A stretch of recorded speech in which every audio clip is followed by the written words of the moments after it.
Salam analis anggaran Indonesia. Bagaimana kabarnya semua? Saya harap tetap baik-baik saja di tengah pandemi COVID-19 ini. Kita hadir kembali di acara podcast di Sangga episode 2. Saya sendiri perkenalkan diri, nama saya Kanda Ditya sebagai analis anggaran pertama, dan sekarang hadir juga Sekjen tercinta AI. Perkenalkan, saya Wirawan Setiaji selaku Sekjen. Perlu saya ingatkan juga, Mas Kanda adalah wakil Sekjen dalam hal ini ya. Jadi sama-sama Sekjen ini kita ya. Sekjen. Jadi walaupun sama-sama Sekjen, kita bertugas untuk mengenalkan AI juga ya Bapak Haji ya? Ya, kita masih dalam seri perkenalan AI. Oke. Nah, di episode pertama kemarin kita mengundang Ketua Umum Bang Iko dan Pak Irsan sebagai Dewan Pakar, dan di sini kita mau memperkenalkan lagi Pak. Kayaknya perlu di-refresh lagi Pak, setelah episode pertama kemarin kita perlu nge-refresh lagi. AI itu kayak gimana sih Pak sebenarnya Pak?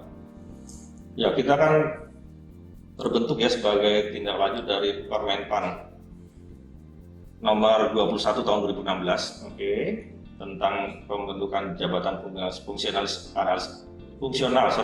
tentang pembentukan jabatan fungsional analis anggaran ya, di mana di dalamnya itu juga mengamanatkan dibentuknya organisasi profesi. Jadi itu dasar pembentukan kita yang pertama. Sampai juga kita sebagai profesional tentunya pengen juga memiliki wadah ya sebagai sarana komunikasi di antara sesama para profesional di bidang penganggaran lah. Oke, berarti kalau saya tarik kayak misalnya di bidang hukum kayak pengacara punya pradi gitu, ya, terus kayak dokter ada IDI, Ikatan Dokter Indonesia. Mungkin kalau nggak saya salah, oh iya benar-benar.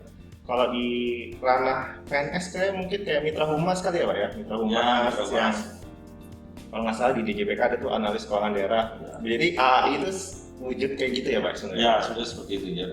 Memang sebagai organisasi profesi ya, yang nanti mewadahi para profesional di bidang penganggaran. Berarti sifatnya wajib ya bagi anggaran ya? Iya, sebagai organisasi yang diamanatkan oleh Permenpan ya, dengan peraturan perundang-undangan tentunya menjadi kewajiban untuk para profesional di bidang penganggaran untuk menjadi anggota AI. Oke.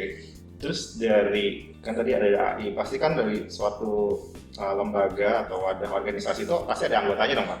Tentu, kalau nggak ada anggotanya organisasi sang banget gitu. Jadi itu cara keanggotaan itu gimana Pak? Sifat keanggotaannya dari mulai cara jadi anggota itu bagaimana Pak? Oke. Jadi setelah seorang fungsional analis anggaran dilantik ya, itu bisa menjadi anggota atau wajib menjadi anggota AI. Caranya adalah dengan mengisi form pendaftaran, nanti sudah ada di kita bisa kasih atau kita bisa kasihkan melalui sarana media di sosial media kita, sudah ada di sini. Silakan diisi formnya, dilengkapi dengan SK dan terhitung mulai kapan dia, dan surat keterangan TMT-nya sebagai diangkat ya sebagai capung. Nah, dari situ nanti kami setelah masuk di sistem kita oleh divisi keanggotaan, yang bersangkutan akan diberikan nomor anggota. Dan yang menarik di nomor anggota kita juga memiliki opsi ya, kan ada orang-orang percaya pada nomor-nomor hoki gitu. Kalau kita istilahnya nyebutnya nocan ya, nomor cantik lah gitu. Nah, 888 gitu kan? 888 atau atau apa ya, yang hoki berapa sih? Kalau sekarang mungkin 234 kali di Samsung. Kalau atau yang sesuai dengan tanggal kelahirannya kayak saya, kan saya memilih tanggal kelahiran di tengah. Kenapa nggak tanggal nikah Pak? Lupa. Berarti ya. Oke. Lanjut. Jadi kalau yang ingin memiliki nomor khusus atau nomor cantik ya, itu diberikan opsi untuk itu, tapi kita juga minta kesediaannya untuk memberikan sumbangan terhadap kas AI. Supaya nggak terjadi rebutan juga, karena kan benar. Ya, itu ya, setelah menjadi anggota nanti juga akan mendapatkan nomor dan hak-hak sebagai anggota lah. Ada hak-haknya ya. Oke, nanti kita bahas lagi terus.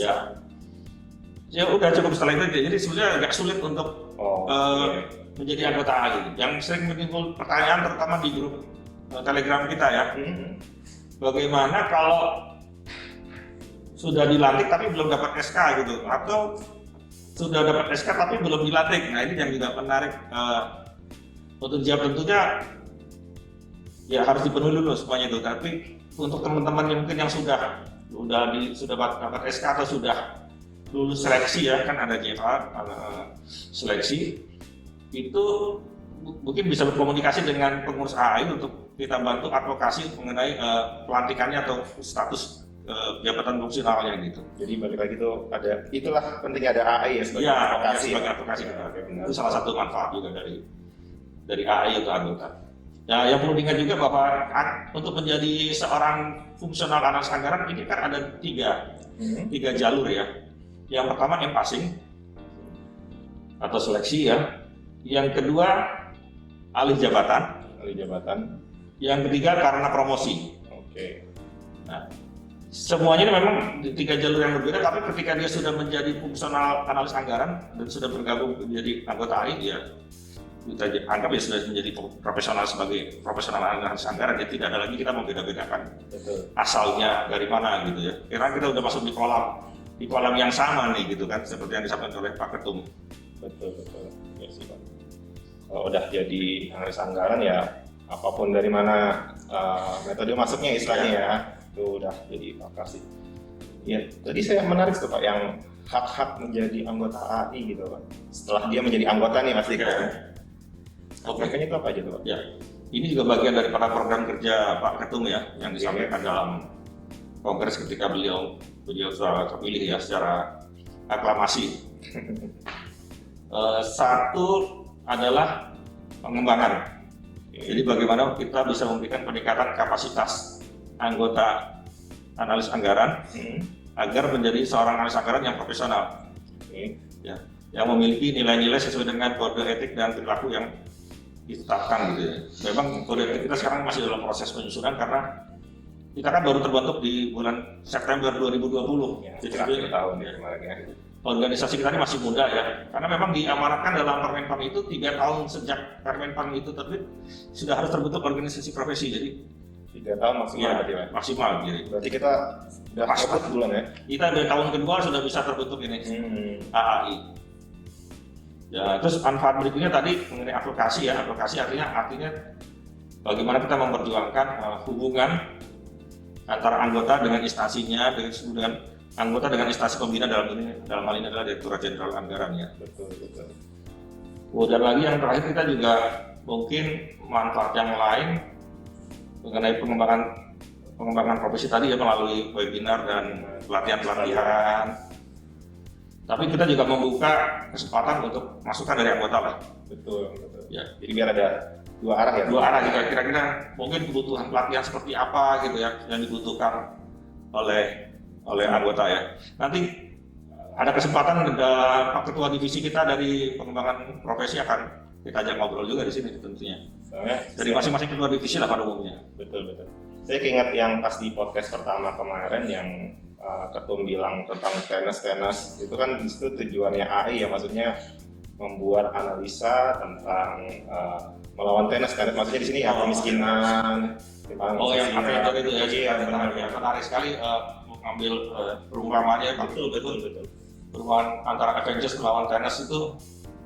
Jadi kita Avengers-nya nih ya? Oh, kita sebagai Avengers dong. Saya Iron Man boleh lah ya? Boleh, tapi kekayaannya berapa dulu? Karena Pak Ketum udah bilang Pak Dr. Irsan sebagai Iron Man nih, sebagai orang anggota AI terkaya nih. Ya itu bercanda ya.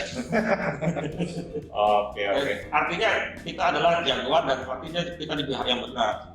Lawan kita siapa ya? Tadi seperti yang disampaikan oleh Pak Ketum bahwa lawan kita adalah kemiskinan dan ketimpangan. Betul. Ekonomi dan sosial ya. Dengan analisis dan kajian itu yang tepat bisa menghasilkan kebijakan yang misalnya dapat membantu pemerintah yang memberikan masukan-masukannya. Jadi AAI juga cuma bukan yang wadah AAI untuk para analis anggaran berkumpul gitu doang, enggak ya Pak ya, tapi ya tujuannya sangat luas gitu ya Pak ya. Ya tentunya tujuan kita bukan cuma sekedar mencari angka kredit aja kan. Itu harusnya sumbangsi kita terhadap ekosistem penganggaran ya untuk menciptakan penganggaran yang lebih baik dan profesional. Menarik ekosistem itu. Ya AI itu bagian daripada ekosistem penganggaran kan, penganggaran nggak cuma kita gitu. Ya, nanti editor ya ekosistem di sini gede ekosistem. Ya atau di deskripsi di bawah ya. Oke. Tapi boleh minum dulu kan ya? Oh iya, kita disponsori ya, Reman ya. Ini kopi Reman nih, mantap. Ini juga salah satu benefit jadi anggota AI ya. Ya, kita sedang menjajahi kerjasama nih, supaya dapat diskon nih katanya. Tapi nggak cuma AI doang dong Pak ke depannya. Banyak lah ya. Nggak, cuma copywriter kali. Ya kita kan. Ya. Tapi tadi kan kita udah Oh iya, ngomong. tadi salah satu manfaat nanti kartu anggota kita itu akan menggunakan, kita kerjasama dengan BNI ya. Oke. Kartu anggota kita bentuknya adalah tap cash dari BNI. Bisa dipakai di mana aja Pak ya? Bisa dipakai di mana aja. Di Pakai di money, oh, ya tentu saja. Oke, Pakai di money lah. Oke, tadi kita udah ngomongin tentang AI secara garis besar, terus tujuan yang jangka panjangnya, terus kemudian tentang keanggotaan. Ini pasti kan membutuhkan pembiayaan juga ya Pak ya? Dan maksudnya pembiayaan ini bertujuan untuk bagaimana organisasi ini bisa running, bisa berjalan. Dalam artian kita juga akan ada pelatihan, akan ada webinar gitu kan. Dan ini juga dana ini dikumpulkan dan dikelola untuk dari anggota untuk anggota juga gitu Pak ya. Ya, Nah, pastinya. untuk mekanisme iuran itu gimana Pak? Oh ya. Terus terang mengenai iuran ini cukup ramai juga dibicarakan Betul. di grup Telegram kita ya. Perlu juga teman-teman anggota pahami bahwa besaran iuran yang Rp50.000 sebenarnya sudah ditetapkan dalam anggaran dasar dalam kongres pertama AI kemarin ya. Yang 18 September itu Pak ya. 18 September itu. Jadi Oke. mohon ini dapat dipahami bahwa itu sudah disepakati, bahwa ke depan mau kita lakukan perbaikan-perbaikan, ya monggo aja di dalam kongres berikutnya ya. Kemudian kita tahu nggak mungkin sebuah organisasi bisa berjalan tanpa adanya dana ya. Betul. Itu omong kosong lah. Kita tahu negara ini aja juga bagaimana juga butuh pendanaan. Jadi kita harapkan sekali dukungan dari anggota AI semuanya untuk bisa membayar iuran ini tepat waktu gitu. Karena AI juga nggak didanai dari APBN ya Pak ya? Saat ini belum, tapi dalam anggaran dasar kita dibuka kemungkinan untuk mendapatkan bantuan dari APBN atau pemerintah dan juga sumbangan-sumbangan dari pihak terkait lainnya. Tentunya tidak mengikat ya, yang mengikat yang memberatkan maksudnya gitu. Jadi untuk tahun pertama kita mengharapkan, kita bekerja sama lah, bukan mengharapkan, kita bekerja sama masing-masing anggota untuk membayar iuran. Sebenarnya 50.000 itu juga nggak terlalu berat ya Pak ya? Ya, Mungkin karena pengalinya aja kali 12 gitu ya? ya sebetulnya 50.000 ya relatif tidak memberatkan lah. Kalau kita mau menyisihkan sebagian aja dari penghasilan kita ini. Karena keberadaan AI ini ya tentunya menjadi cermin daripada para anggotanya juga, artinya para JFA ini kan gitu. Karena jadi ya, AA ini adalah semacam penghubung lah antara para JFA dengan instansi di tempat dia berada, dengan instansi pembinanya juga, dalam hal ini adalah Direktur Jenderal Anggaran gitu kan. Dimana nanti AI bisa menyuarakan kepentingan anggotanya. Karena noise anggaran nggak hanya di Kemenq saja Pak ya, tapi ada di KL-KL lain. Ya cukup. Dulu di awal-awal sebelum kita adanya kebijakan pemerintah untuk melakukan delayering kan kita tidak, memang dimungkinkan di KL lain, tapi kita tidak membayangkan akan sebanyak ini anggotanya gitu. Betul. Saya dengar udah 300 ya. Sekarang sudah 300 anggota, cuma yang baru bayar kita baru 120 orang. Jadi kita harapkan para anggota yang lain yang belum bayar, ya, tolong segeralah dibayar iurannya supaya kita bisa juga menjalankan program-program kita ya. Kemudian, nah dengan adanya delayering ini maka kita memprediksikan sekitar 1000-an nanti. Oke, 1000 Pak. JFA di seluruh Indonesia. Cari hasil terutama yang sebagian besar dari delayering ini. Gitu. Banyak juga ya. Oke, mungkin udah semua kali ya terkait keanggotaan ya. Iya. Kita juga benefitnya juga sudah. Oh ya, cara bayar ya. Cara bayar. Oh iya, cara bayar. Saya lupa. Karena tadi kita udah kerja sama Bank BNI ya. Jadi kita jadi kemarin kita ditawari oleh BNI untuk melakukan pembayaran iuran melalui virtual account. Cuma mohon maaf, jadi di tahap awal ini kita terkendala di teknis, sehingga banyak teman-teman juga yang sudah mau membayar, katanya nomor akunnya tidak valid atau tidak bisa digunakan ya. Jadi kami mohon maaf terus terang. Jadi untuk itu nanti yang nomor akunnya virtual akunnya masih bermasalah, kita akan arahkan untuk membayar melalui nomor rekening kita yang biasa dulu. Berarti ya, tapi tetap bisa lewat banking, lewat ATM. Ya. Kalau dari virtual account di BNI itu sudah bisa dibayar melalui semua bank ya. Semua bank berarti Pak? Iya, itu ya makanya kita memilih virtual akunnya Bang Benny, cuma mungkin karena masih di tahap awal, kita banyak terkendala teknis ya. Kami mohon maaf hal tersebut.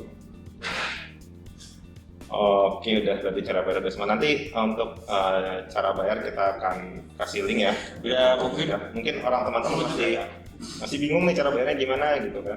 perlu juga ngobrol dengan dari bendahara kita nanti untuk menjelaskan lebih detail lah ya mengenai hal ini. Ibu Rima ya.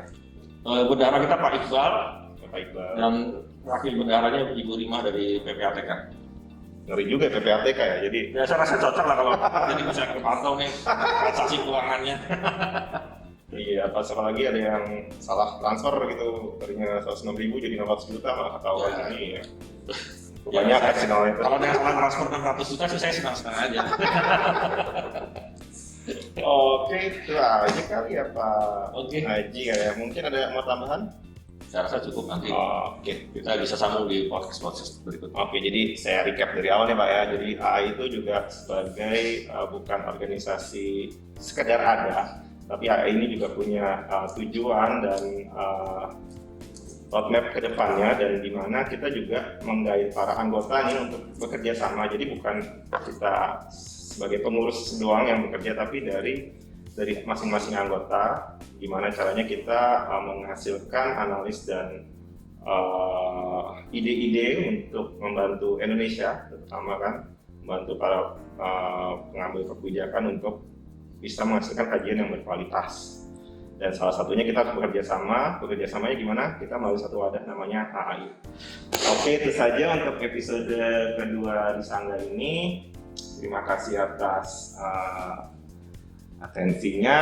Sekali lagi, salam anggaran Indonesia.